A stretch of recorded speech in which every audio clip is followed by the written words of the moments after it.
Alors bonjour à tous et bienvenue dans un nouvel épisode du podcast Pépinière. Aujourd'hui, nous revenons sur le terrain dans le cœur du jeu en parlant des numéros 10.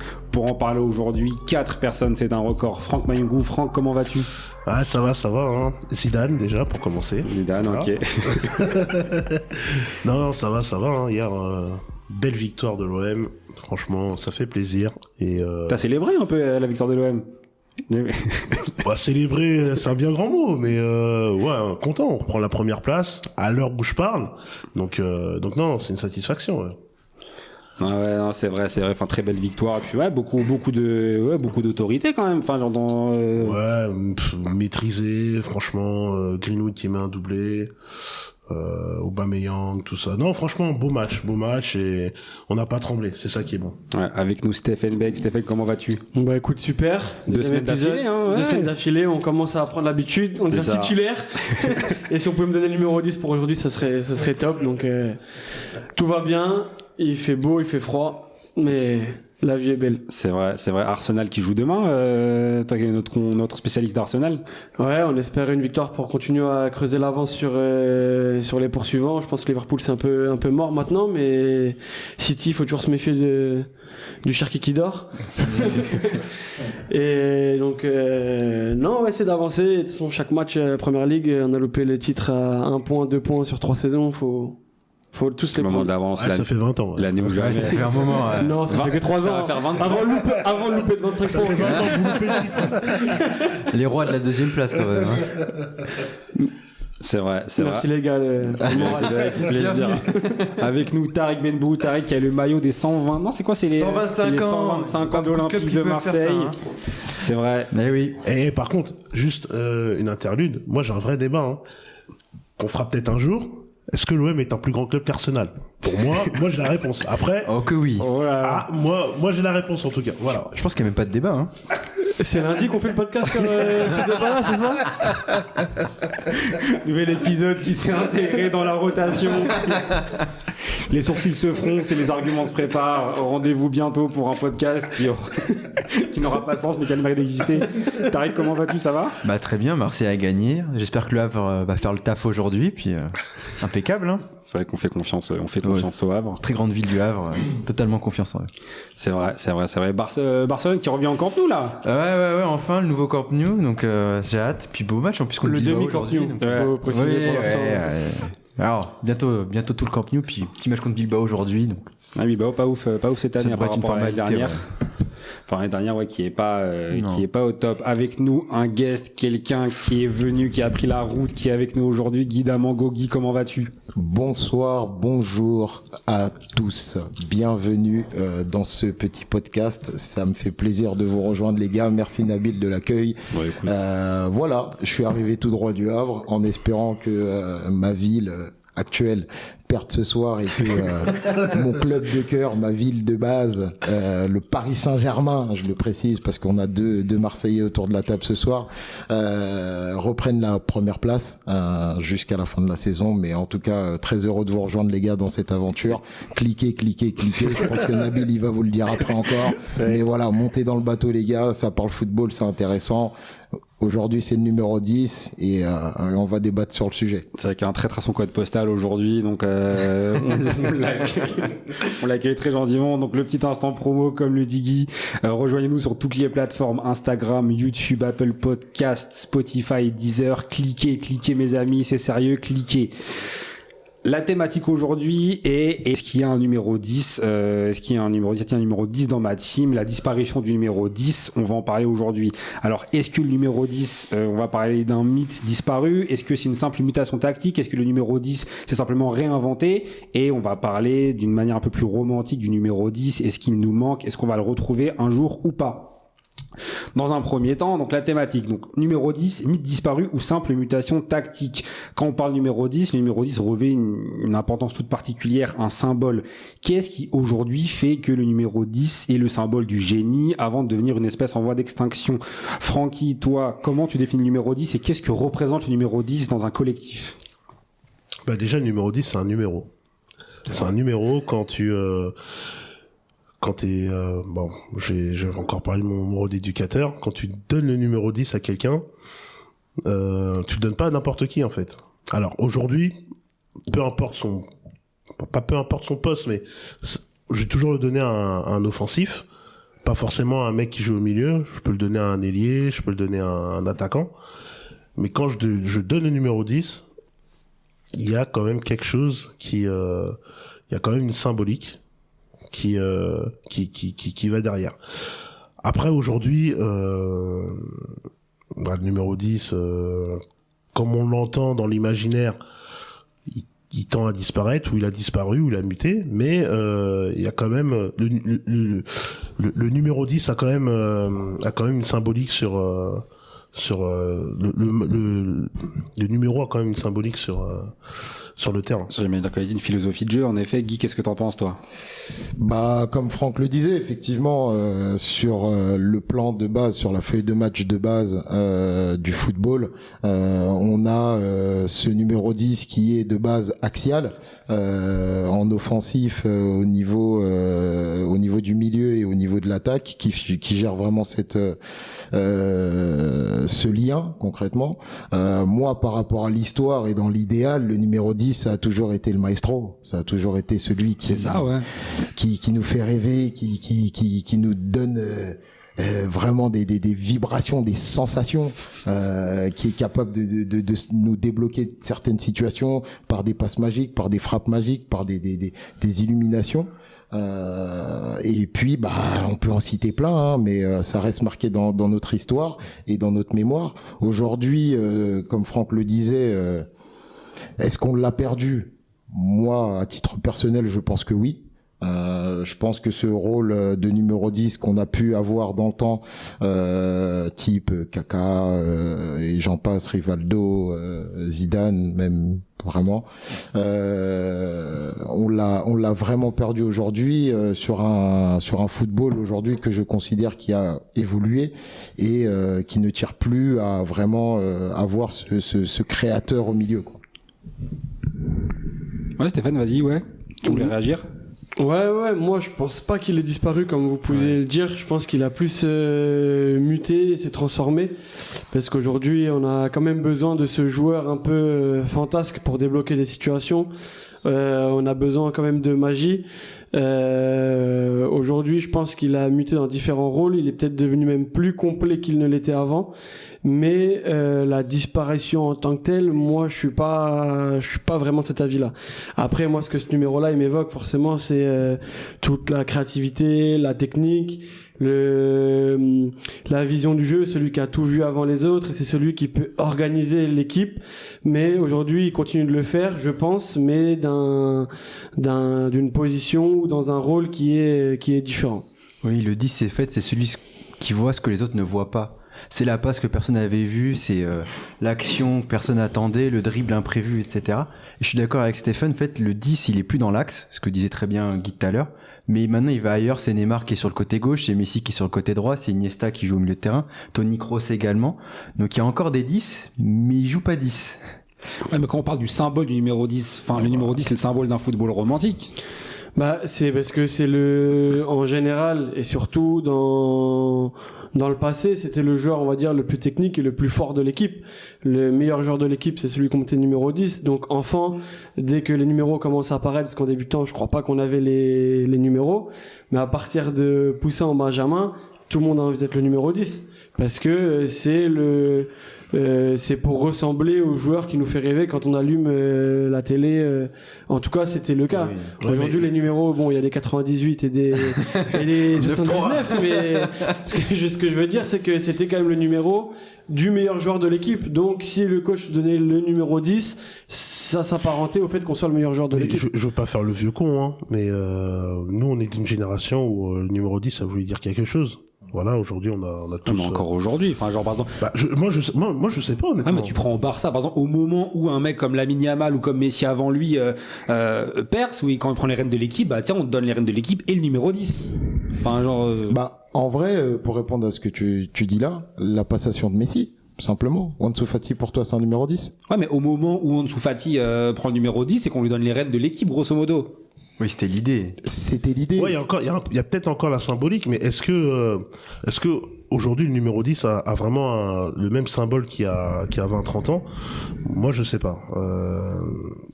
Pour moi, porter le numéro 10, ça veut dire quelque chose dans une équipe, mais est-ce qu'aujourd'hui ça a encore ce truc-là? Alors, je vois ce que tu veux dire, hein, parce que même Mbappé, on lui a donné au Real, on lui a donné Ça a fait le tout un fond au Real quand même. Ouais, bien sûr, numéro bien 10. sûr. Après, Ouais. c'est qu'il y a un autre numéro qui est rentré en jeu. Aujourd'hui, il y en a beaucoup de petits, dû à Cristiano Ronaldo, qui ont voulu le numéro 7. Ouais, mais Donc, mais est-ce c'est que pour ça, Cristiano n'a c'est pas pour ça, ouais. participé au fait qu'on perde un peu la symbolique du numéro 10?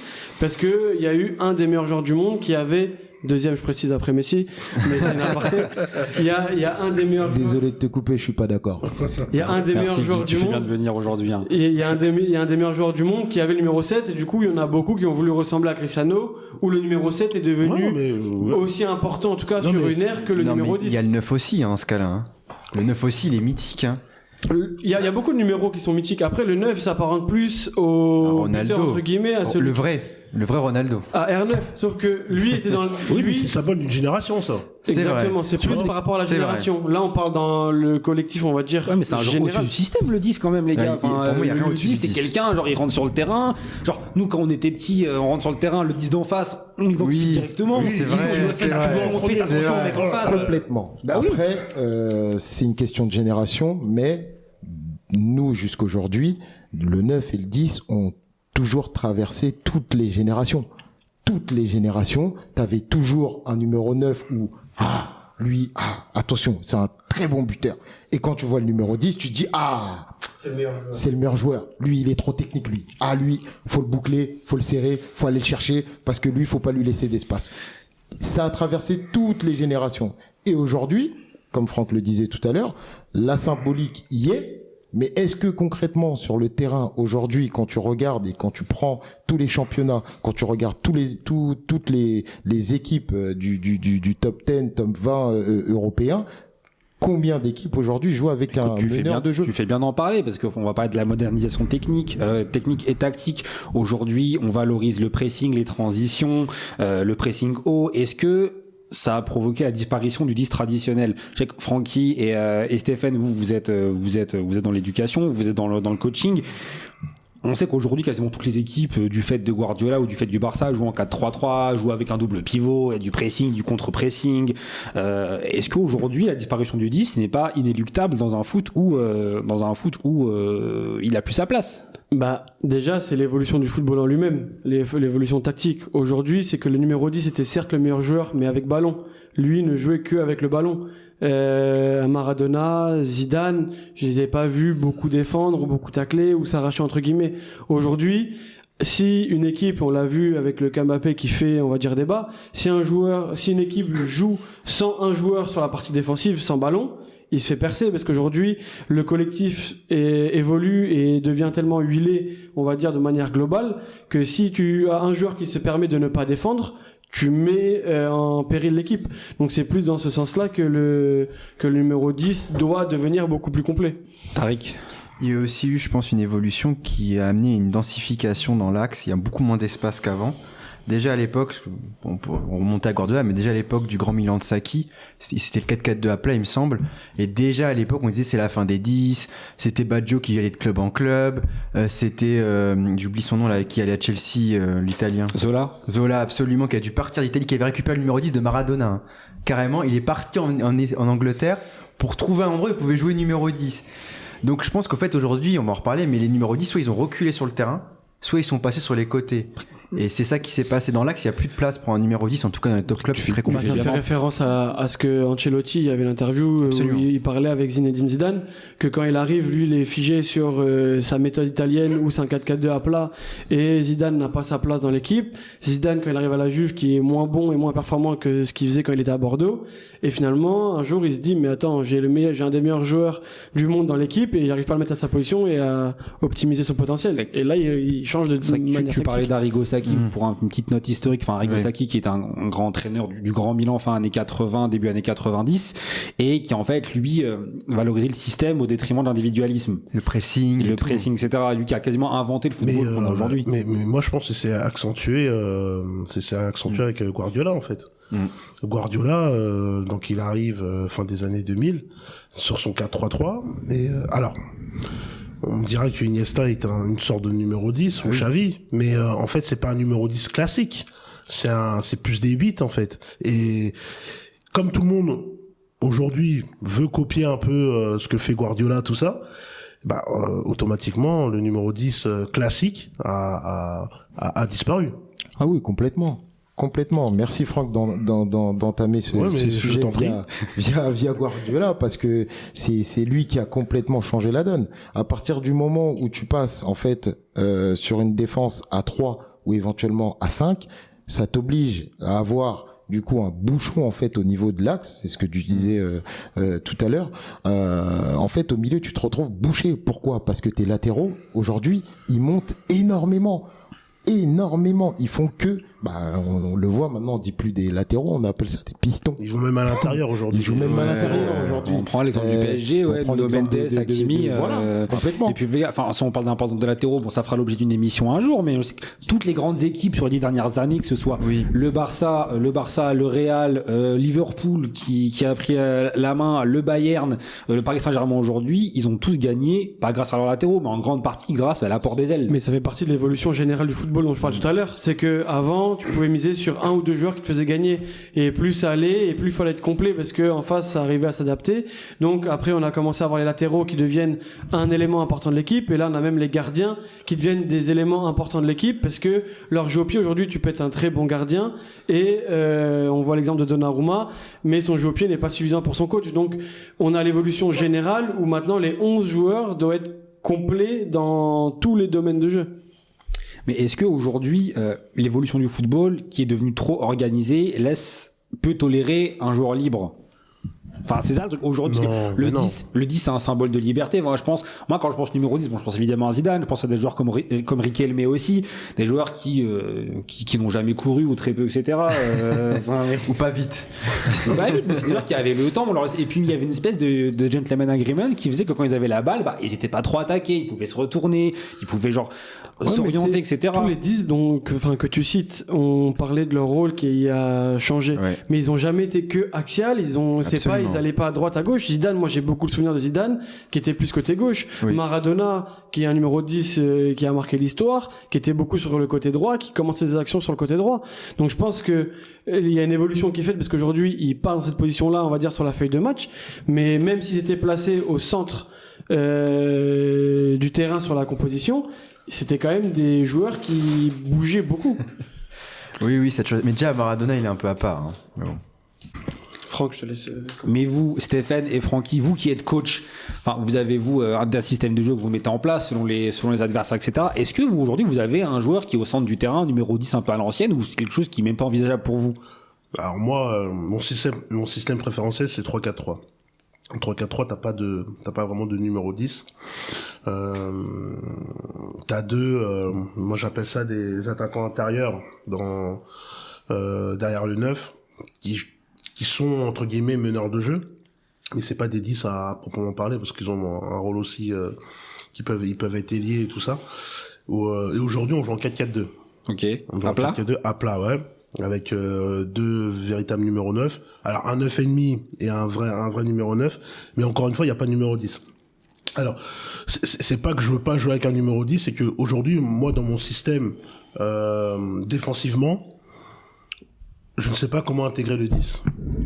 Et c'est ça qui est compliqué. Est-ce que c'est dû aussi peut-être tu confectionnes aussi par rapport aux joueurs que t'as aussi. Parce que si t'avais un crack, si t'avais un mec qui était... On a le profil, mais c'est vrai que moi, dans la manière de voir le football aujourd'hui, où j'en dis que mes 11 joueurs défendent de la même manière, c'est compliqué. C'est compliqué. Parlons-en de l'intensité. Aujourd'hui, l'intensité moderne, elle a condamné les artistes. Est-ce que des joueurs comme, aujourd'hui, Pastore, Dybala, Gourcuff, des joueurs comme Riquelme. Pastor, salaud. C'est Pastor.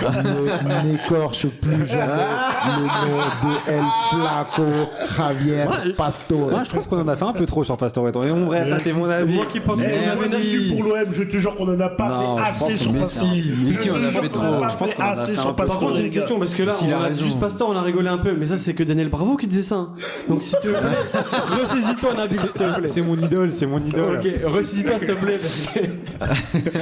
Non mais est-ce que c'est des joueurs qui auraient aujourd'hui leur place? Est-ce que genre aujourd'hui un club comme le Real, le Barça, le Bayern, Liverpool, City pourrait faire jouer Gourcuff, Ozil, Pastore et Riquelme? C'est ça l'idée. Enfin moi j'ai l'impression qu'aujourd'hui c'est impossible. Et on a des joueurs aujourd'hui qui ont eu leur carrière, pas dire gâchée, mais qui ont pas aller pas même plus loin, qui ont même pu Zidane, développer hein. leur potentiel. Mais je pense que Zidane est tellement fort qu'il lui aurait trouvé une place. Non, mais Zidane, il jouerait Ouais, mais 8. des mecs comme aujourd'hui. Oui. Moi, je vais parler de joueurs comme Pastore, Dybala, c'est des joueurs qui ont une carrière par rapport à leur potentiel assez mid par rapport à ce qu'ils auraient pu faire parce qu'ils ont jamais trouvé leur place dans les effectifs. Ouais, mais dans l'imaginaire collectif, quand tu dis à un supporter du PSG, depuis l'ère Qatari, moi je suis convaincu, hein, tu demandes à un mec du PSG quel est ton, allez, peut-être pas top 3, ton top 5 de joueurs qui t'a marqué, je te jure que Pastore, il revient tout le temps. Mais on a un mec du PSG. Bien sûr. Évidemment. Mais Ah oui. toi, Évidemment ce qui t'a que marqué, Javier- c'est ce qui représente. Pastore. Mais c'est ce qu'il représente, c'est la classe de jeu, c'est l'intelligence, c'est la vista, c'est des mecs qui puent le football. Dans le jargon, Ah, mais c'est- aujourd'hui, il jouerait pas parce que Pastore, il va à Paris, de Paris, je crois, il va à Rome, de Rome, il va à Elche ou. il va au Betis, je crois, si je me trompe. Non, je crois qu'il va. Non. Enfin, Euh, je crois qu'il va à Elche. Il va à Elche. Elche, oui, c'est Je crois qu'il va à Elche. carrément. Enfin, c'est Ouais, quand mais même il un joue mec, pas à Elche. compte tenu du talent qu'il a et Oui, non, voilà, mais enfin, sa carrière est comme hyper tu as décevante. bien dit, et ça, il fait partie aussi de la trempe des Dybala qui est parti à Rome et qui s'est perdu entre faux 9, 10 et 9 de pointe où on l'a mélangé à tous les postes. Il fait partie de ceux-là. Mais je voulais intervenir tout à l'heure par rapport à l'activité actuelle des clubs. Il y a un seul coach cette année dans le top 10 européen et qui le tente en Ligue des Champions.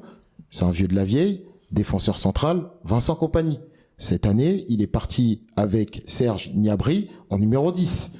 Il a décalé Olysée à droite, il a mis Kane et Des fois, à c'est Kane gauche. qui joue numéro 10. Ouais, ce que j'allais Oui. dire. Hein. Des fois, effectivement, presque c'est Kane Kane le qui 10, joue hein. numéro 10. Ouais, pourtant, Mais Kompany, il a réintégré. c'est un enfant de du coup, Guardiola un système- philosophiquement Kompany pourtant. Oui, mais c'est le seul aujourd'hui dans les top clubs européens qui a pris effectivement l'initiative de remettre en place un 4-3-3 avec un élément offensif, opposition de 10. Ouais, mais là, c'est que tu cites des joueurs qui sont, on va dire, aguerris et complets pour effectuer les tâches défensives. Et c'est pas des joueurs, quand tu vois Kane aujourd'hui, qui va tacler devant sa surface, qu'il ne faisait pas avant, mais c'est que lui-même a complété son jeu pour pouvoir remplir ce rôle. C'est qu'aujourd'hui, il ne laisse pas de trous, ou tactiquement, c'est quelqu'un de très intelligent, donc en plus d'être un buteur hors pair, mais qui a le côté tactique et le côté défensif qu'il arrive à faire. Comme France qui disait tout à l'heure, c'est que de organiser une équipe sans pouvoir défendre et sans avoir de joueurs, avoir un joueur qui te met en difficulté par rapport au collectif, tu peux pas créer une équipe sur ça. Donc si tu as un joueur qui est capable effectivement d'avoir cette magie-là et cette classe dont on parlait des Dybala, des Pastore, mais qui en même temps peut, à l'image de Griezmann, pourquoi Griezmann, on va dire, si on compare un peu, a réussi à faire une carrière plus importante que ces joueurs-là. C'est parce que lui avait, en plus de la création qui est moindre que Dybala ou Pastore, mais il avait le côté défensif qu'il arrivait à créer. C'est qu'on est à l'heure des joueurs hybrides. Bah, c'est au fait. ça, ouais. Et est-ce que Tariq, est-ce que pour toi un joueur perçu comme lent dans le foot moderne a sa place? Enfin, c'est pas envisageable. Enfin, je vais pas parler de Messi parce que Messi c'est vraiment un joueur qui est en dehors de tout cadre, de tout standard, etc. Un Dani Parejo, par exemple. Parejo. Mais c'est des gens. Joueur exceptionnel. Ouais, Oui, magnifique mais des joueur. gens, ouais, mais des joueurs comme Parejo aujourd'hui, enfin c'est des gens. Il y a plein eu de grands joueurs, enfin qui ont joué en championnat d'Espagne, des joueurs très techniques qui sont arrivés en première ligue et en fait qu'on a relégués soit sur le banc, soit qui n'ont pas pu. Je pense il y a pas de joueurs. Il y a encore leur place. Busquets était encore là il y a 2 ans. Mais même Kroos, c'est pas un Ou joueur Kroos. rapide. Hein. T'as plein de joueurs Je- lents, mais Bah, les gars, C'est beaucoup d'excellents aussi, hein. Justement, à la transition tout trouvé, parce qu'on va basculer sur une question qui est importante. est-ce que aujourd'hui le 10 ne s'est pas simplement transformé? Est-ce qu'il a pas juste changé de peau? Alors moi j'ai une théorie, je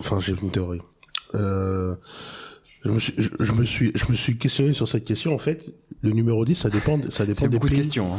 Non, mais Non, c'est ça, mais non, laissez-le. non, mais Francky, honnêtement, le numéro 10, au fait, dans l'imaginaire collectif, nous, on a un imaginaire parce qu'on est un pays qui a eu 2 grands numéros 10, Platini et Zidane, mais t'as des pays, en fait, ils ont jamais eu de numéro 10, et quand tu vas en Angleterre, le numéro 10, c'est un attaquant. Tu vois, quand tu regardes ils ont jamais eu de vrai numéro 10. Ils ont eu Paul Gascoigne des années 90. Ouais, quand non. même. C'était pas un numéro 10. C'était plus un mec qui jouait sur le côté. Les Waddle, tout ça. En fait, quand tu regardes bien, même les Gerrard, les Lampard, tu regardes Bellingham aujourd'hui. Alors, ils ont peut-être Foden qui ressemble à un 10, mais les Anglais n'ont jamais eu de vrai numéro 10. Mais donc, qu'est-ce que t'en conclus? Bah, j'en conclus qu'en fait, c'est peut-être une histoire de culture.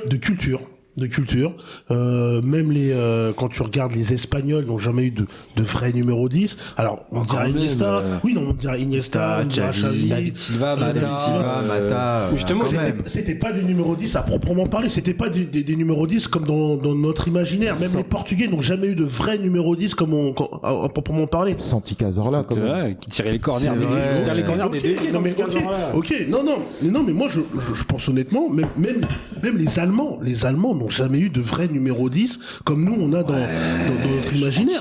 Mais Ozil, Ballack.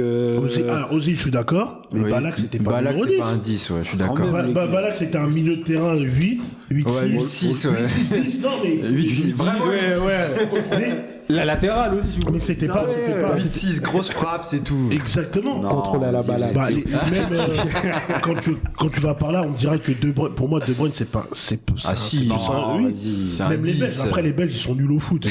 Ça compte pas. Ils nous ont fait croire pendant 2 ans qu'ils étaient forts, alors qu'ils ont rien. Enfin, bref, on va pas en parler. Un grand bisou aux Belges. Mais ouais, gros bisous aux Belges. J'adore Bruxelles. Mais en tout cas, non, moi je pense que c'est aussi culturel. Non, ça c'est vrai, il y a aussi, je suis d'accord, il y a aussi un aspect culturel quand même dans le 10, parce que nous on a eu beaucoup de grands 10, l'Amérique du Sud aussi, hein, Brésil, Exactement, Argentine, etc. Exactement. Mais c'est aussi comme les plus grands joueurs. Tu vois, on y revient, hein, c'est comme Maradona, Ouais, mais Pelé, tout ça. ces joueurs existent ou pas aujourd'hui. Mais aujourd'hui, je suis d'accord. Revenons sur le débat principal. Le 10 aujourd'hui, est-ce qu'il a changé de peau? Enfin, genre. Je suis d'accord. parce qu'aujourd'hui, on parlait d'un Kroos ou d'un Busquets qui avait ce rôle de lent, qui pouvait jouer dans le foot moderne en étant, on va dire, assez lent. Pirlo, qui n'ont pas des grosses qualités athlétiques, mais c'est que c'est des joueurs, du coup, qui ont reculé d'un cran et qui ont organisé le jeu depuis plus bas. Moi, après, il y a une chose aussi. Platini, lui, qui était numéro 10, et quand il commençait à perdre un peu en physique, il a préféré arrêter sa carrière que descendre sur le terrain. Je pense que moi, il y a une des raisons qui fait aussi qu'ils ont dû se transformer, c'est que il y a beaucoup d'équipes quand ils vont affronter des plus grosses équipes avec des plus gros joueurs qui se mettent en bloc bas. Donc aujourd'hui, est-ce que c'est pas mieux d'avoir un joueur qui peut organiser en ayant reculé de 10-15 mètres et de pouvoir organiser plus facilement que d'être serré avec 3-4 gars sur le dos à chaque contrôle? Guy, qu'est-ce que t'en penses, toi? Bah oui, je pense que effectivement il a le rôle de numéro 10 a évolué parce que aujourd'hui un Kevin De Bruyne peut jouer 6, 8, 10, un Bellingham peut jouer 6, 8, 10. Je te donne des gros noms, mais un Pedri peut jouer 6, 8, 10. Enfin, c'est aujourd'hui, il est comme le disait tout à l'heure. En vrai, c'est une mutation, en fait, concrètement. Donc, on a perdu nous vraiment cet idéal de numéro 10 que l'on connaissait. Ok, c'est toi en plein centre du milieu de terrain et qui va régaler tout le monde. Et t'inquiète, tout le monde va faire le boulot pour toi. Et aujourd'hui, effectivement, il a muté. On retrouve des profils assez polyvalents qui sont capables de jouer sur les 3 postes au milieu, ou potentiellement, comme par exemple un Matuidi qui jouait milieu gauche à Paris ou à la Juve. On va retrouver des excentrés. Il pas dit Matuidi, hein, disons-le. On parle de numéro 10, on parlait de beauté du football, gestuel, machin. On va aller sur Pastore. On en parle de romantisme. Non, je veux juste rebondir sur une chose, c'est que... Il y a le Sal aussi qui aurait pu le numéro 10.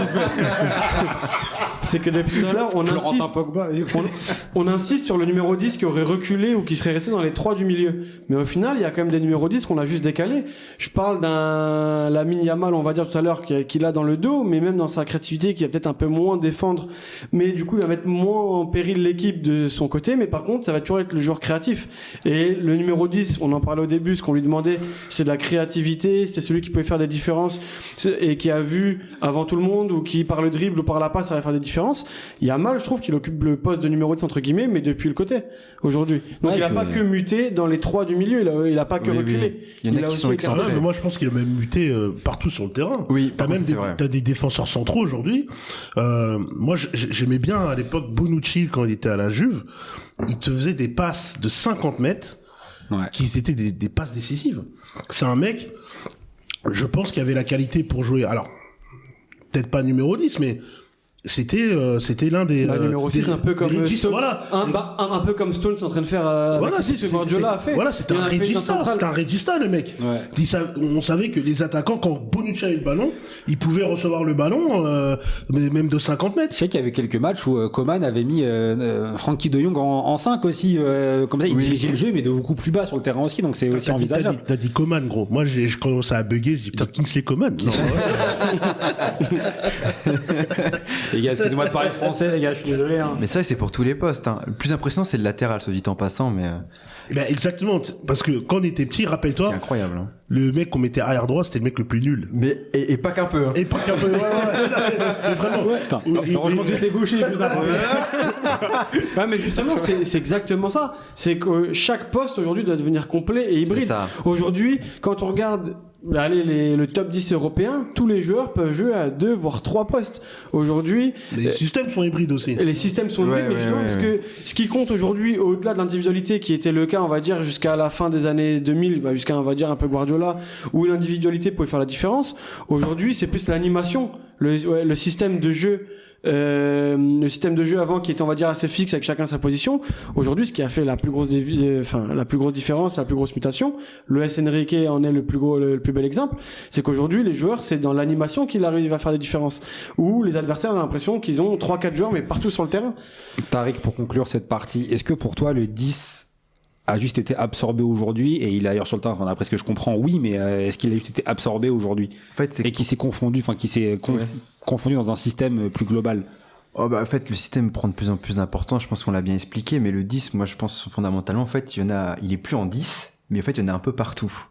On parlait de Guardiola, Iniesta pour moi c'était un 10, Messi c'était un 10 donc il était ailier, Neymar c'était un 10, d'une certaine manière peut-être que Marcelo Alves c'était des 10. Et même Neuer, à une époque, est-ce que c'était pas un 10? On se posait la question. T'as raison. Donc en fait, il y a des 10 partout. Non, mais c'est vrai que, il a été dilué dans toute l'équipe en fait, ce rôle-là. C'est ça, il y a que des 10. Que des 10 dans ma team. Ok. En introduction, on parlait du numéro 10 qui était l'artiste, qui était la personne qui était dépositaire du jeu. Est-ce que aujourd'hui, ces poètes, est-ce qu'ils sont devenus marginaux, et qu'est-ce que ça dit de l'époque et du football qu'on a aujourd'hui? Est-ce que le football moderne a perdu son âme en perdant ses créateurs? Guy, toi, qu'est-ce que t'en penses, ou Francky? Ouais, je vais. Ouais, vas-y, Francky. Pas convaincu, Francky, par ce que je dis. Non. On parlait des systèmes, de toute façon, tout à l'heure. Donc, je pense que le système aujourd'hui a absorbé les numéros 10 comme dans l'imaginaire collectif. Et encore une fois,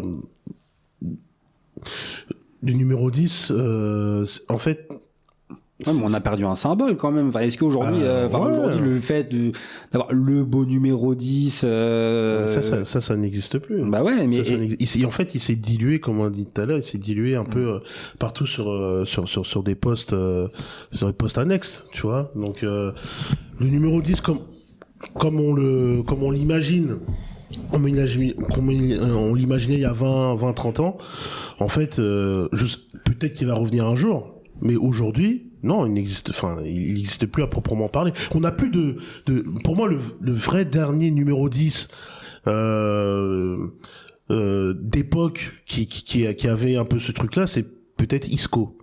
Moi, je dirais Ozil, franchement. Ouais, je pensais plus à Ozil aussi, mais Isco, ça me va aussi, ouais. Isco, ça va. Ozil, ouais. Ouais, Tu parce vois, qu'il- mais en fait, il n'existe Mais en plus, fait- ces mecs-là. Aussi en Pareil. termes de romantisme, je pense qu'il a changé, c'est qu'à une époque, tous les clubs, même les clubs moyens, ils avaient leur numéro 10.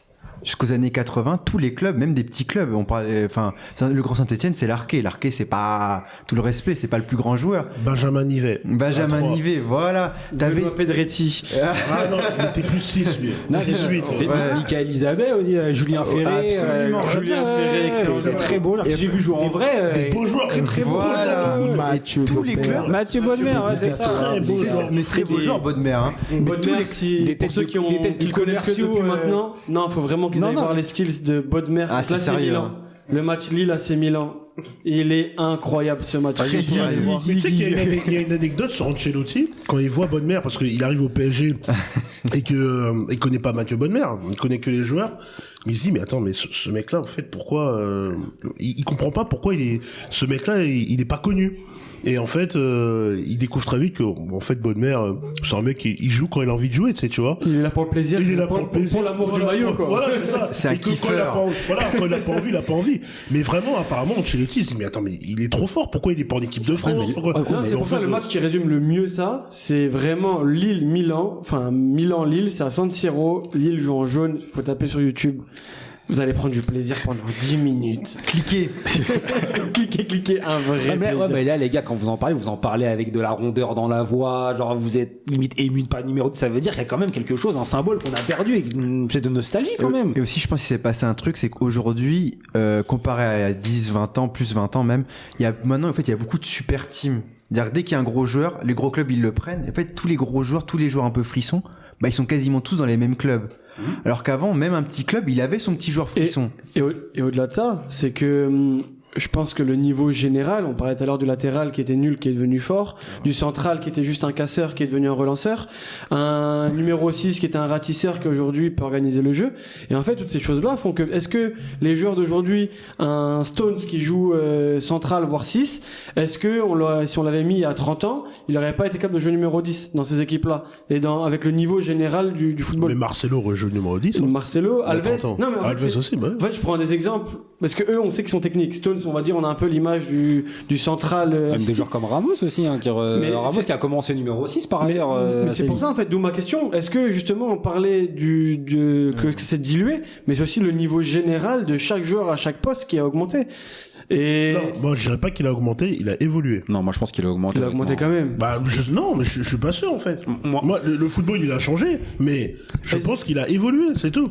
Les équipes, il y a 30, on a Regarde tendance à- les débordements de Lilian Thuram, Non, mais- de ah, bah, Daniel attends, Alves. non, mais le problème. C'était pas un vrai latéral, tu Non, vois. non, non, Bah, le problème. il a Non, joué non, à non, non, il est champion du monde en tant que les gars, latéral, les quand gars. même. Mais Bah c'est que oui. Jacquet est un terroriste, c'est tout. Non, non, non, non, Il joue aussi la Il y a un truc, il y a un truc qu'on oublie, c'est qu'il y a 30-40 ans, c'est que les mecs pouvaient arriver les deux pieds décollés par derrière. Oui, c'est vrai, c'est Et vrai. en fait, il y avait carton jaune. Moi j'ai vu Retafe il y a 3 semaines, c'était le cas aussi. Hein, Non, mais Retafe, c'est des enfants de cœur, je te jure, c'est des enfants Non, de cœur. parce que Moi, je Dimeco- t'assure que Dimeco, tu mets un Dimeco aujourd'hui, il fait même pas la moitié de la saison.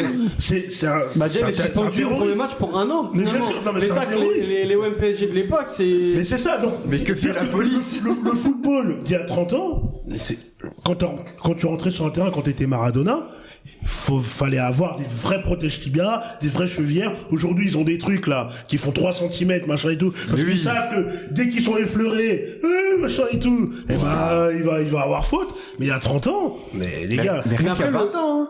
On rappelle la Coupe du Monde 2006, il se fait attraper Cristiano par le Portugal, il sort, il se fait défoncer. Hein. Contre les Pays-Bas, ouais. Ouais, bien même, sûr, même Messi bien contre Chelsea, hein. Chassé dans la rotule, le mec il prend jaune. Hein. Même contre l'Angleterre, il s'est battu avec son coéquipier Rooney. Rooney, ouais. Il a poucave d'ailleurs.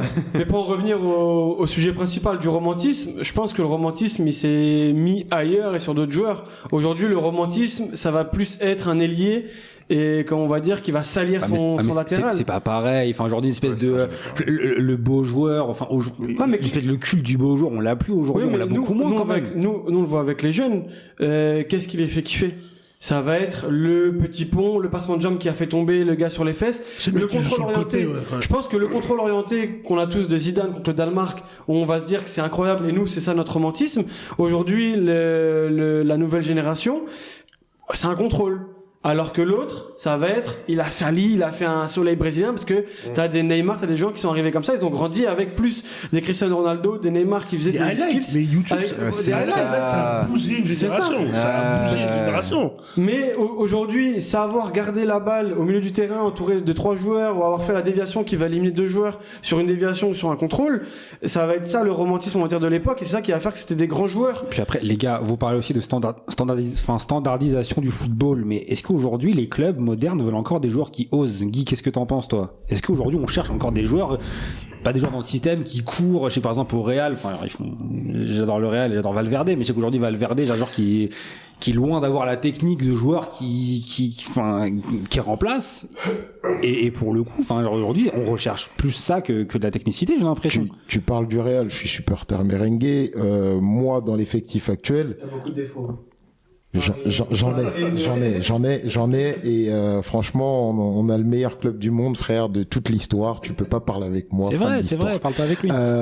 Donc je disais non, par rapport à l'effectif aujourd'hui du Real, tu parlais du Real, les profils qui vont et s'orientent dans ce style de jeu de numéro 10 aujourd'hui dans l'effectif, c'est Brahim Diaz potentiellement et Rodrigo, qui peuvent jouer dans ce rôle de numéro 10 et Arda. Ouais. Et Arda Güler. Bellingham aussi, les gars. Non. Moins, plus relayeur. En plus, Bellingham, c'est un 10 moderne qui, Moderne moi, de quoi? Non, moi je le mettrais plus 8 honnêtement, mais Bellingham, c'est du box. Mais regarde, on en parlait tout à l'heure, en fait, Bellingham, il a le profil anglais, tu vois. Mais oui, les Anglais, ils ont pas de numéro 10. Et donc, en fait, lui, il a le profil box-to-box anglais numéro 8 que tu mets dans les Anglais traditionnellement jouent dans un 4-4-2. Lui, tu le mets dans les deux du milieu, en fait. C'est ça, Bellingham, son reposte. Il y va, il revient, il y va, il revient. Je pense que c'est un peu une caricature du joueur qui est Bellingham. Il a quand même une créativité. Oui, c'est pas Iniesta, mais les gars, non. C'est même pas Pedri. C'est pas Pedri, c'est pas Vitinha. Je parle du meilleur milieu du monde, ils disent pas Pedri, évidemment. Parce qu'il a un profil complètement différent. Il a un profil complètement différent. Vous venez de citer 2 noms qui se tapent en ce moment, Vitinha et Pedri. Ils ont une palette tactique complètement différente et au-dessus de Bellingham tactiquement. Maintenant, tu posais la question. Ouais. Surtout technique. Je suis pas sûr tactiquement, je suis pas sûr qu'il soit. Non, peut-être pas tactique, mais techniquement, ça a rien à voir. Techniquement, je suis d'accord. Ça a rien à voir. Puis après, moi, honnêtement, je mets Pedri bien au-dessus de Vitinha. Par ailleurs, après, ça c'est mon avis. Voilà, chacun son avis, en tout cas. Après, Bellingham de Dortmund avait quand même cette créativité. Ah ouais, quand même, les gars. Qui était, bon, on n'est pas au niveau de Pedri ou de Vitinha, mais il avait quand même une créativité qu'il a un peu perdue, je trouve, au détriment d'autres qualités qu'il a pu développer au Real Madrid. Justement, qui est beaucoup plus pragmatique, qui est beaucoup plus efficace, on va dire. Le système n'est pas le même. Beaucoup plus mécanique aussi au Real Madrid.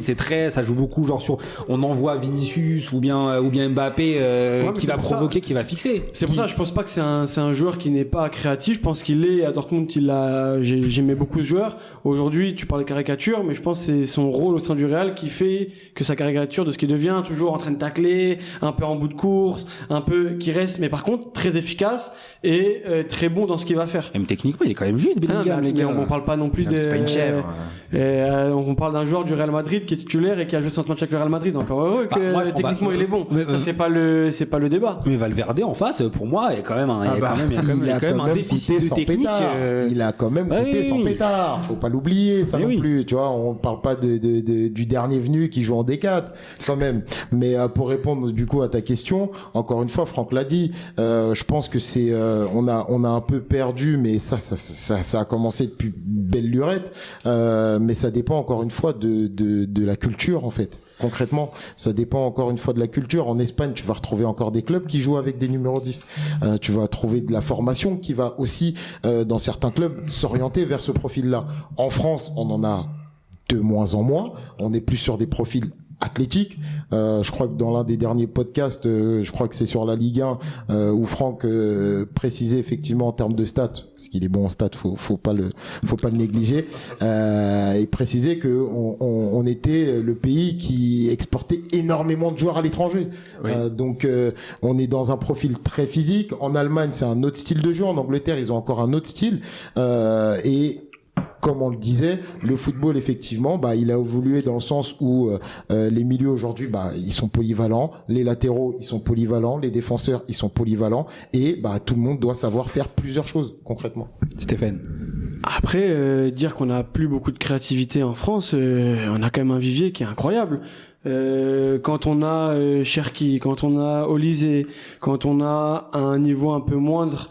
Il est pas français, Olysée. Comment? Il est pas français, enfin bref, mais. Je suis pas sûr d'avoir vu avec les modèles de France la semaine dernière, mais. Ah, mais je suis à peu près sûr. Tu me dis si. il est pas issu de la formation française, Olysée. Bizarre cette sortie Nabil. Ouais, c'est bizarre. J'ai mes opinions. On est borderline là sur le. Mais je veux dire, en équipe de France, il y a quand même un vivier au niveau créativité. Après, on n'a pas beaucoup de joueurs créatifs au milieu. Comment? On n'a pas beaucoup de joueurs créatifs au Mais milieu. on galère un peu. Depuis qu'on a plus Pogba, c'est dur, je trouve. Griezmann aussi. Depuis qu'il n'y a plus Pogba, c'est dur. Moi, je suis d'accord avec ça parce que. Non, mais parce que au milieu de terrain, on demande pas la même chose. On galère quand même. Ouais, mais on demande pas la même chose aujourd'hui à des joueurs qui jouent au milieu de terrain. Aujourd'hui, à qui? À Manu Koné, tu as Méni. On leur demande pas de faire du Pogba. Ouais, mais attends, alors. Oui, mais justement, on leur demande pas de faire ce rôle-là. Stéphane, pourquoi l'Allemagne pourquoi nous, en France, on n'a jamais eu un joueur comme Modric, un joueur comme Kroos, des joueurs comme Pedri? On n'en a pas en France. On a des très bons joueurs au milieu de terrain. On n'en a pas à l'heure actuelle. Du coup. Même dans le profil. Même si tu vas il y a 10 ans, on avait du Matuidi. C'est le seul. Mais Pogba, c'est qui par rapport à Kroos, par rapport à Modric, c'est qui? Non, mais c'est quand même quelqu'un qui est pas sur le terrain, extrêmement créatif. Non, mais c'est qui? Mais il est très créatif, Pogba, quand même. Ouais, mais non, mais c'est Pogba, qui? c'est pas Kroos et Modric, mais il est très créatif. Non, mais c'est personne, en fait. Enfin, c'est personne. Non, oui, non. De toute façon, on va faire un débat. Teaser, les gars. On va faire un débat sur Pogba, là. Bientôt, ça va arriver. Cliquez, les amis, ça arrive. Non, mais ce que je veux dire, c'est que la créativité, quand même, quand on regarde, il y a quand même des joueurs. Allez, on parlait de l'équipe de France tout à l'heure, mais je veux dire, en général, il y a quand même des joueurs qui sont créatifs aujourd'hui, de nos jours.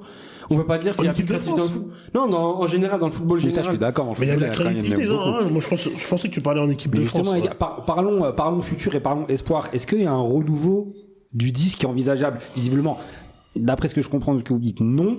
Parce que le football est en pleine mutation, mais il y a quand même de la créativité, comme le dit Stéphane. Ça dépend. Qu'est-ce que tu veux caractériser par est-ce qu'il y a un numéro 10 peut revenir ou non? C'est quel type de numéro 10? Est-ce qu'on a le 4-2-3-1 avec le 10 qui est au milieu et qui contrôle le jeu? Ouais, non, aujourd'hui, on parle beaucoup de 9,5 dans un 4-2-3-1.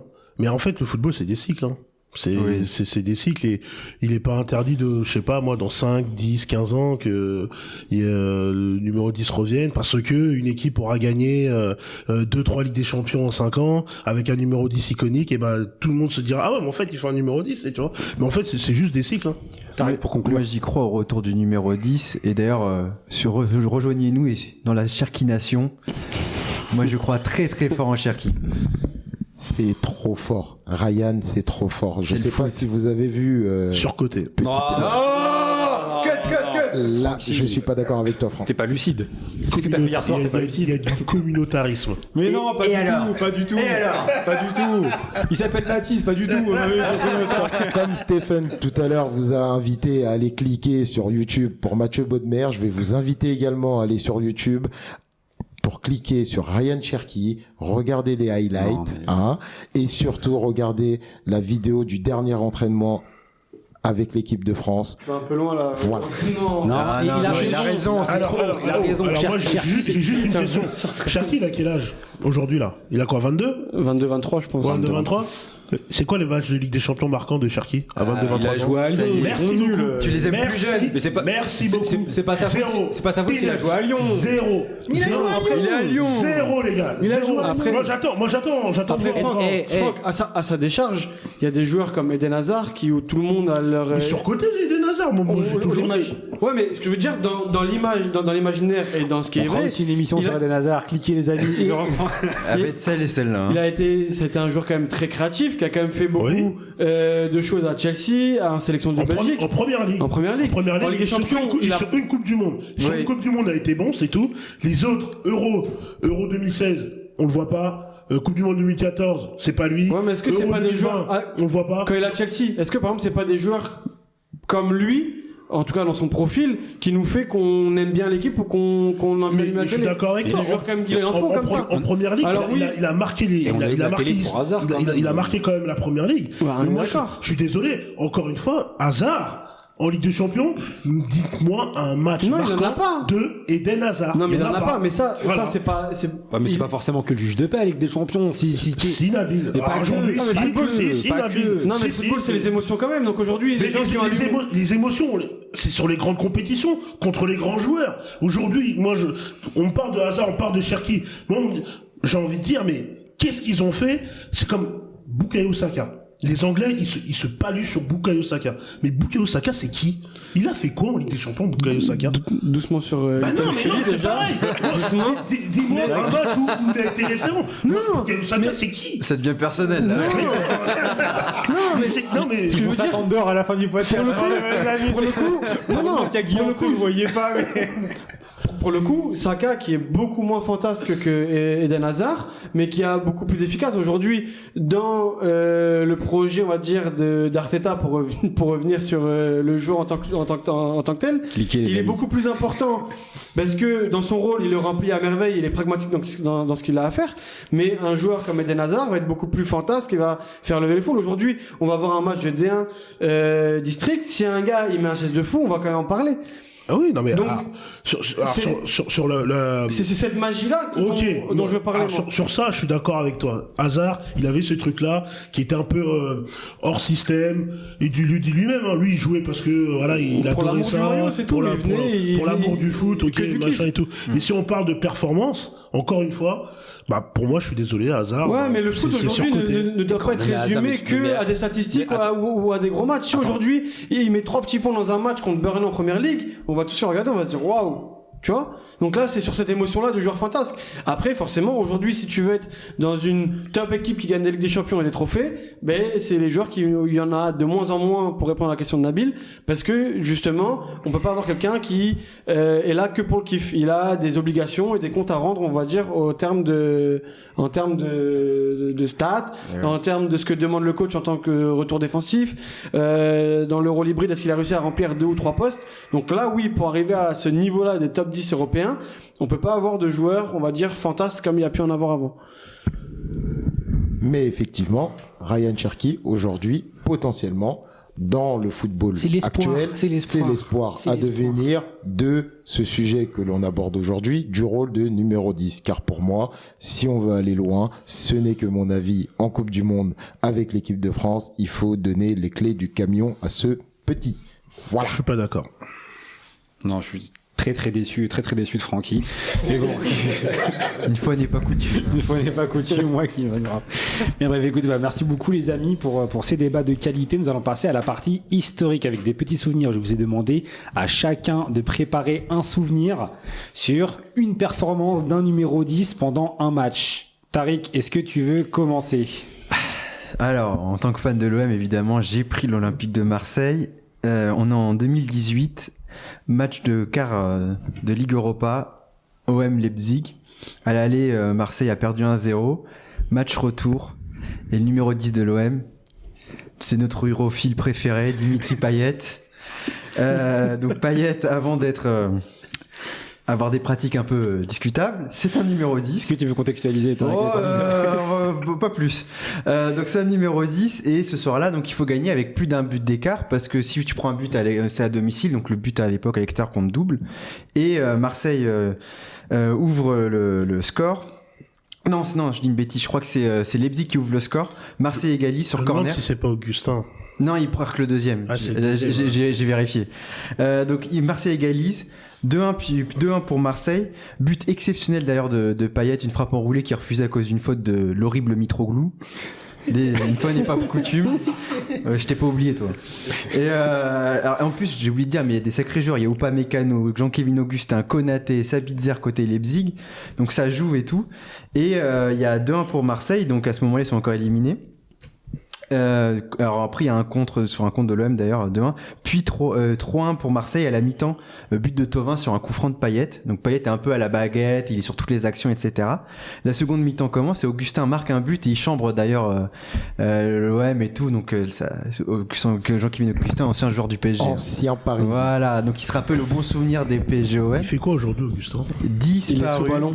Je crois qu'il avait eu des problèmes de santé. C'était parce qu'il avait pris des ballons quand il était à Nantes. C'est vrai. Et il s'était mis sous ballon parce que c'était la mode et lui il s'est dit que c'était pas son métier de servir de son corps. Et du coup il a eu des séquelles un peu. Fou là. Et c'est pour ça qu'ils ont eu le club avait communiqué en disant ça prend un peu plus de temps que prévu, Ils avaient dit que c'était une blessure en restant vague et en fait il s'est avéré que c'était donc un petit fêtard. Comme quoi tout se paye. Chambrer l'OM, c'est pas gratos. Aujourd'hui, il joue à Motor Lubi ou Lublin en Pologne et il a joué. Ouais, je connais. Très très sympa à regarder. Hein. Et donc à ce moment-là, l'OM est éliminé. Il y a 3-2 et là c'est là au moment donc Payet prend la balle, placement de jambe, crochet externe du pied, lucarne, but complètement dingue dans un stade Vélodrome des grands soirs, 62 000 spectateurs, la folie, 4-2. Et donc à ce moment-là, Marseille est qualifié. Ils tiennent et même à la fin, Sakai marquera un but hors jeu. Accepté parce que c'est son anniversaire. Il était hors jeu. Ouais, il est hors jeu sur le but. Parce qu'il faut deux joueurs et quand il récupère la balle dans la partie adverse, il y a pas de gardien. Mais bon, c'est son anniversaire. Maliche, ça balance. On prend. Soirée extraordinaire. Je me rappellerai toute ma vie. En plus, c'est le moment. Il y avait le changeant, Michel. Oh là, c'est exceptionnel. Olas qui commence à dire s'ils viennent à Lyon et tout casse tout. Je laisserai pas faire le match. Enfin, moment extraordinaire. Malheureusement, on perdra en finale parce que je sais pas ce que foutait l'Atlético Madrid. Mais bon, match extraordinaire de Payet. Parce que foutait Germain sur le terrain. Ça n'aurait rien changé. C'est pas ça le pire du match. Nul, Germain, nul. C'est pas ça le pire de ce match-là. C'est l'extérieur du pied de celui que je vais dénommer Clinton NG. Ouais, Clinton. C'est lui. Incroyable. Parce qu'à l'extérieur du pied, en finale, qui va en touche, alors tu es censé frapper vers le but. Ah non, c'est dur ça. C'était ça le pire du match. Belle équipe de Marseille. Enfin, j'ai sous les yeux Yohan Pelé, Sakai, Camara, Luis Gustavo, Amavi, Lopez, Sanson, Bounassar, Sarvachal pour les intimes, Thauvin, Payet et Mitroglou. D'ailleurs, c'était une défense centrale sans défenseur central. Hein. C'était Luis Gustavo Camara. Mais bon. C'est vrai. Bon, merci beaucoup Tariq pour ce moment. Stéphane, de qui veux-tu nous parler aujourd'hui ? Un match qui m'a marqué dans mon amour pour le football et dans mon enfance. On est le 24 avril 2007, j'ai 10 ans et j'allume TF1 un mardi soir, 20h45, Thierry Gilardi au commentaire. Paix à son âme. Paix à son âme. Jean-Michel Larquet et David Astorga qui est en bord terrain. Et Romain Delbello aussi. Et Romain Delbello pour l'interview d'après match. Très loin. Exactement. David Astorga, bien intégré. Donc on est en demi-finale. Et c'est exactement ce qu'on souhaite. Bonjour à lui s'il nous entend. Et donc du coup, demi-finale aller de Ligue des Champions. On est à Old Trafford. Et là, il y a un match où c'est les deux plus grandes équipes, je pense, du moment, entre Manchester United et le Milan AC. Des joueurs sur le terrain qui sont incroyables. Il y a Cristiano Ronaldo d'un côté avec Rooney. De l'autre côté, on a Kaka, Seedorf, Pirlo, Gattuso, Gilardino devant, qui est un peu la relève de Pippo Inzaghi. Donc on a quand même du beau monde sur le terrain. Et ce match-là, moi qui commençais à suivre un petit peu le foot et déjà supporter d'Arsenal, je me disais au fil de la saison comment c'est possible de mettre un but à Van der Sar. Je me posais cette question-là parce que je le trouvais trop fort et je me disais en fait ce gars-là, déjà il a des défenseurs de foot devant lui et derrière quand il est là c'est impossible de mettre des buts et je me posais vraiment cette question premier degré. J'avais 10 ans, je répète et je me disais putain c'est fou ça, ce gars-là on peut pas lui mettre de but. Voilà, faut vraiment y aller. Le match commence, 1-0 pour Manchester United assez rapidement dans le match, à la 5e minute. Et Kaka est dans un grand jour, il provoque une faute, un carton jaune d'entrée sur Gabriel Heinze au bout de 2-3 minutes. Enfin, il conduit 2 balles, il prend la balle, il perce des lignes, il fait des passes, des déviations. Tout à l'heure, on parlait de ce joueur capable d'éliminer sur une touche, que ce soit par une passe, par un contrôle ou des choses comme ça. Et là, il m'a montré en fait que c'était un numéro 10, donc il jouait à 2 numéros 10 en fait sur ce match-là parce que le coach. C'était Seedorf. C'était Seedorf avec lui, c'était en sapin de Noël où c'était un petit peu la mode, on va dire, qu'il y avait. Donc en 6, c'était Pirlo qui était avec sur ses côtés, il y avait on va dire 3-6, donc il y avait Gattuso, Pirlo, Ambrosini. Ouais. Il y avait Seedorf et Kaka qui étaient en soutien de Gilardino. Et Kaka fait un match qui est incroyable. Il marque un premier but où il prend la balle, il dribble. Alors je me disais que c'était impossible de dribbler ces défenseurs-là. Je crois que c'était Vidic. Ferdinand Vidic. Et donc je me disais déjà c'était impossible de les dribbler. Au final, si, il dribble les deux, il tire pied gauche, il marque sur Van der Sar. Je me dis waouh, en fait non, lui il est vraiment trop fort.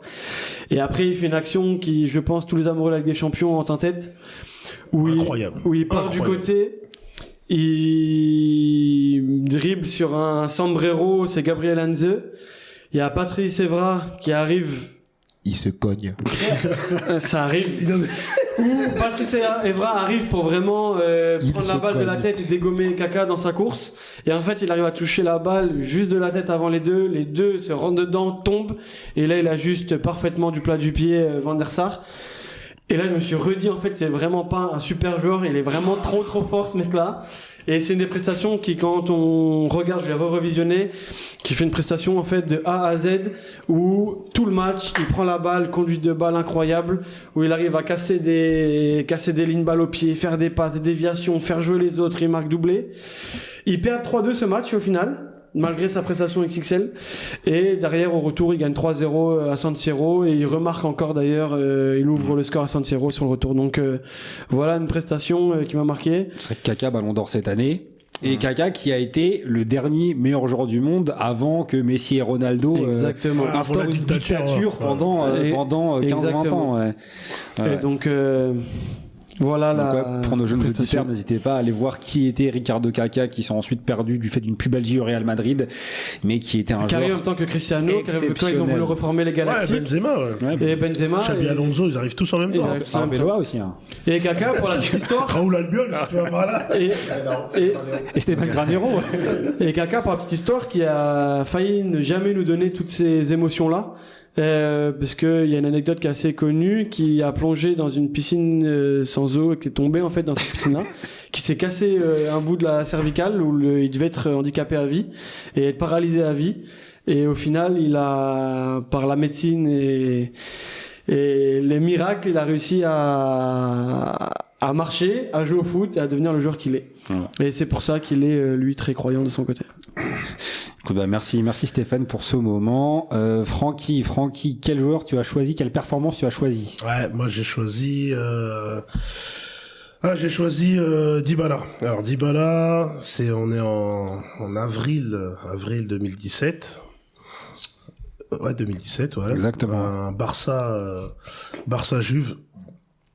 Et en fait le Barça ressort de la remontada. Grand moment, franchement, j'ai kiffé ce moment-là. Et donc le Barça arrive en favori contre la Juve.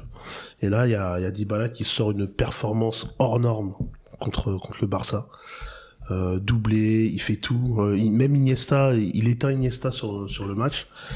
Et en fait, donc, pour revenir sur le numéro 10, il y a toujours cette symbolique ou cette légende où le numéro 10, il y a toujours un match ou 2-3 matchs références. Et en fait, Dybala, ce match-là, c'est le match où on aurait aimé que ça soit le déclencheur. Le déclencheur ou qu'il aurait été comme ça sur plusieurs saisons. Le truc, c'est que il l'a fait sur un match exceptionnel. Moi, je me rappelle même à l'époque, les gens disaient, c'est la passation de pouvoir parce que Messi était en face. On disait, voilà, il y a deux Argentins. Deux Argentins, ouais, c'est ça. Voilà, deux Argentins, les gauchers, machin, ils jouent au même poste. Et on se dit, ouais, c'est la passation de pouvoir. En fait, non. On verra après, Dybala, sa carrière, je pense qu'elle est plus frustrante que réussie. Mais ce jour-là, en fait, on a vu un Dybala où on se disait que, ok, ce mec-là, si il arrive à réitérer ces performances-là, c'est un phénomène. Le problème, c'est que il a ce syndrome un peu des numéros 10 argentins, cette malédiction entre guillemets que je dirais, où on leur voit des potentiels. Alors, que ce soit Pastore, que ce soit Riquelme, que ce soit Pablo Aimar, il y en a eu plein. Véron aussi. Véron n'était pas vraiment numéro 10. Mais il était 9, Baptiste. Il était 9, Véron était 10 à Manu, non? Non, Véron était 8. C'était 6-8. Ouais. Mais en fait, les Argentins ont toujours eu des numéros 10, mais frustrants. Voilà. On leur voyait un potentiel incroyable, mais... Oui, non, mais oui. Messi, on n'oublie pas. Oui, bien sûr. Sauf Messi, quand même. Oui, n'oublie pas. Il m'a beaucoup frustré, ce gars-là. Non, mais... Moi, il m'a frustré. Pas pareil. Également. Je vois ce que vous voulez dire, mais si on met de côté, entre guillemets, Messi et Maradona, les Argentins ont eu des numéros 10 exceptionnels. Dybala, pour moi, c'est dans la lignée. Un potentiel incroyable, enfin, un numéro 10 incroyable, une performance contre le Barça. Tu sais qu'il a fait du mal à Piqué. Jérémy Mathieu et Piqué, ce jour-là, je sais pas dire aussi, il s'en rappelle encore. Piqué l'a bien aidé aussi. Mais bien sûr. Chez Intersport. Ils mettent 3-0 au Barça, quart de finale aller.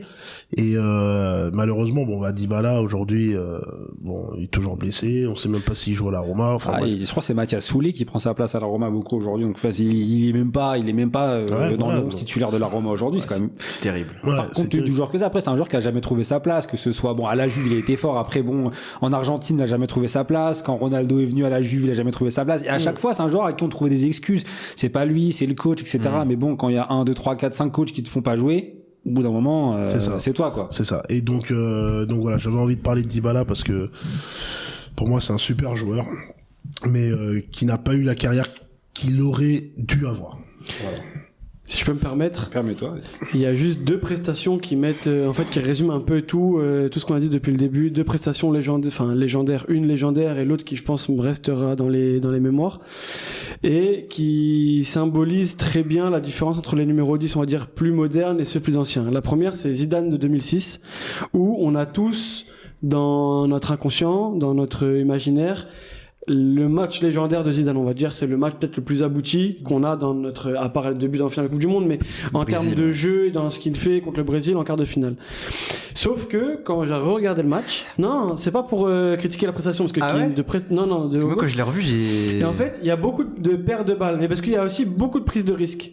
Et en fait, ce qui change avec notre époque aujourd'hui, c'est qu'on a beaucoup moins l'espace pour la prise de risque. Aujourd'hui, une perte de balles peut être punie très rapidement, ce qui n'était pas forcément le cas de ce moment-là.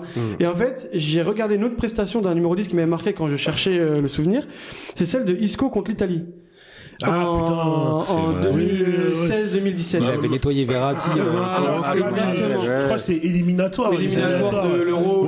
C'était n'importe quoi. Ce match-là, quand j'ai re-regardé, c'est qu'il y a moins de prise de risque. On va dire que Zidane sur le match contre le Brésil 12 ans ou 15 ans avant. Mais par contre, tout ce qu'il fait, c'est quand il est sûr et du coup, il fait vraiment du mal. Ouais.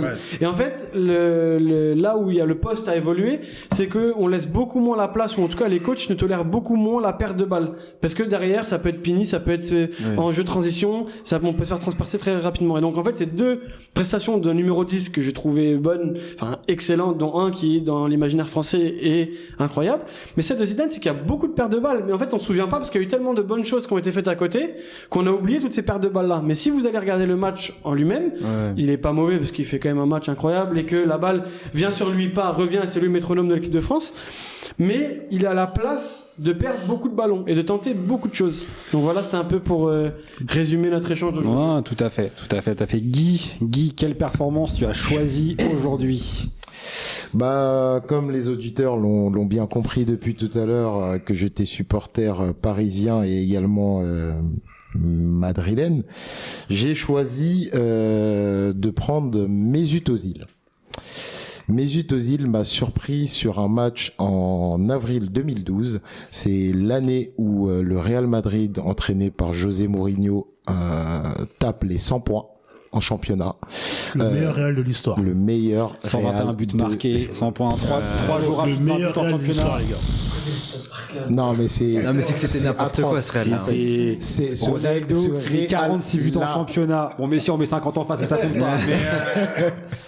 Maillot blanc, col remonté, les traits or, enfin franchement que du régal. Donc on se rend au Bernabéu en avril, on est à 4 points d'avance sur le Barça. Si on gagne, on met 7 points, longueur, on va chercher la Liga.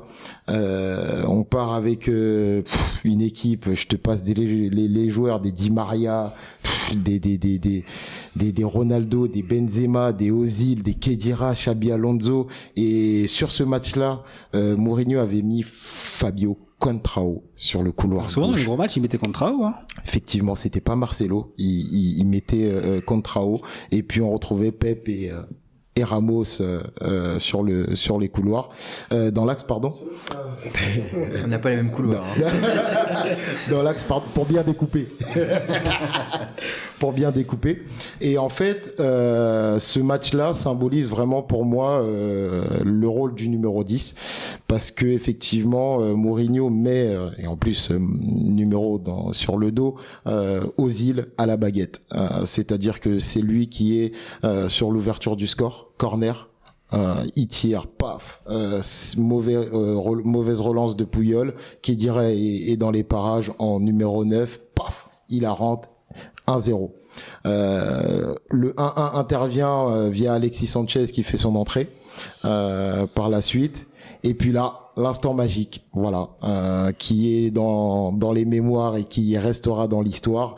Une récupération de Di Maria qui crochette dans l'axe, qui excentre Ozil, qui décale, une superbe passe. La passe est exceptionnelle. Exceptionnelle la passe. Pour le GOAT, vraiment, mais vraiment pour le GOAT. Laissez-le. CR7 qui récupère et qui tue Victor Valdés et un calmaté. Tout simplement pour dire qu'en fait, ça y est, c'est fini. Tout est iconique dans cette action. C'est fini. La passe, C'est le but, terminé. la Liga est pour célébration. nous. Le maillot. Voilà. Ouais. La célébration est incroyable. La célébration, la passe, enfin, la vista, la vision, le timing, parce que, enfin, faut le voir. Bon, allez-y. Regardez sur YouTube ce match-là, cliquez. Mais vraiment, c'était un moment mémorable, parce que sur cette saison-là, Ozil, il fait 24 passes D sur la saison. Il est meilleur passeur du championnat, et voire même européen si je me trompe pas. Donc c'est vraiment la saison dont je clôturerai dessus, mais la saison, le joueur, et puis bah les 101 points les gars. Tu fais bien de le relever, parce que les gens ont souvent l'image de Cristiano et du Calma, mais les gens oublient souvent la passe avant d'Ozil. Et le dosage de la passe, j'invite les gens à regarder le dosage, parce que Cristiano il a beaucoup de temps. Bon, la sortie de Valdés, bon. Ouais. Mais il a du temps, et c'est pour ça qu'il fait son crochet et après il la glisse. Mais la passe, elle est vraiment exceptionnelle. Mais bon. C'est pour ça que je me pose la question, là, je t'écoutais parler, de combien de joueurs sont meilleurs que Ozil dans l'histoire au niveau de la passe. Ouais, pas beaucoup. Hein, même De la passe, on parlait du numéro 10. Est-ce qu'il y a 10 joueurs qui ont une plus grande qualité de passe que Ozil dans l'histoire? Surtout les joueurs qui font des passes, qui envoient l'attaquant seul face au but. C'est ça. Il n'y a pas beaucoup qui ont cette passe-là. Hein.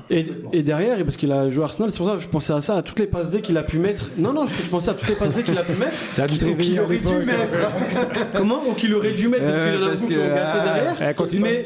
Quand tu passes de Wilshere ou de Ramsey à Ozil, ça doit faire du bien. Hein.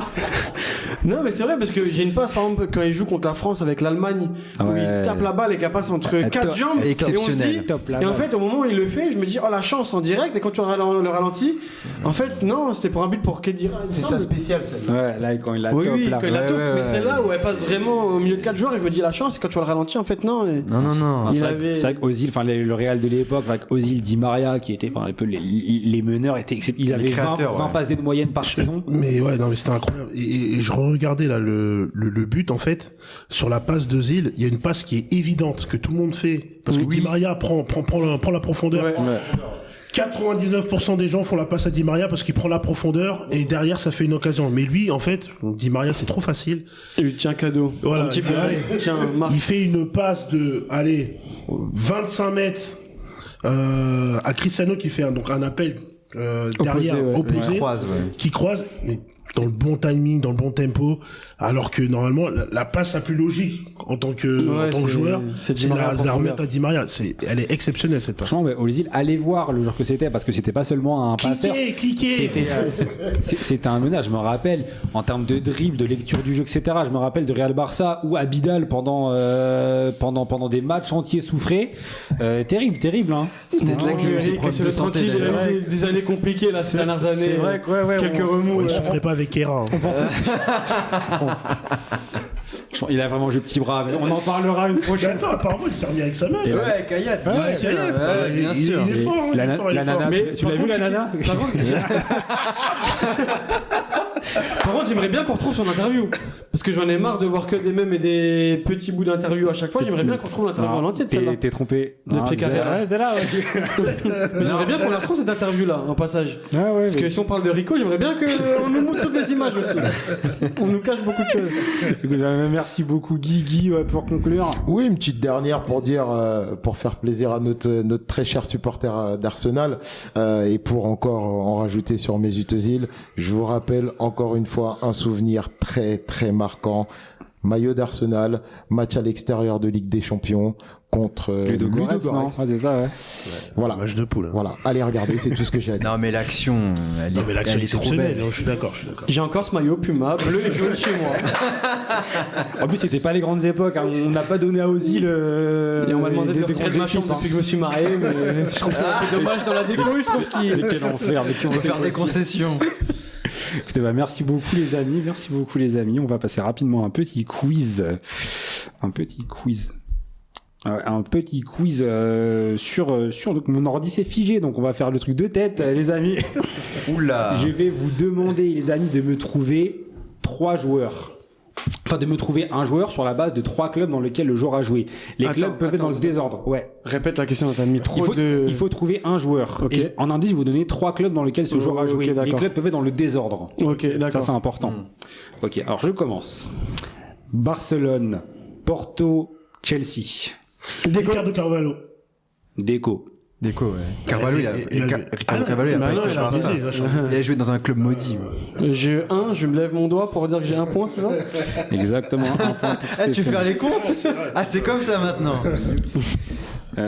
Tac, attendez, je reprends juste sur mon... En plus, je l'avais, j'ai bugué au début en disant, mais il était à Chelsea. Oui, il était Chelsea. C'est quoi, Porto, Barça, c'était forcément Déco. Souvent, les gens oublient.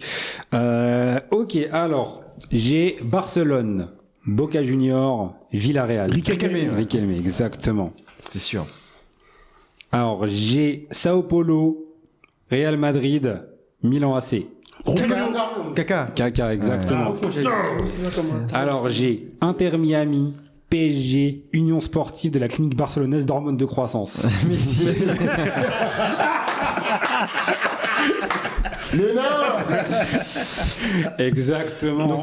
Donc en fait, on respecte rien ici. Ce podcast-là, on respecte pas. J'aime pas les hommes dopés, je suis désolé. Moi, je suis un homme sain de nature.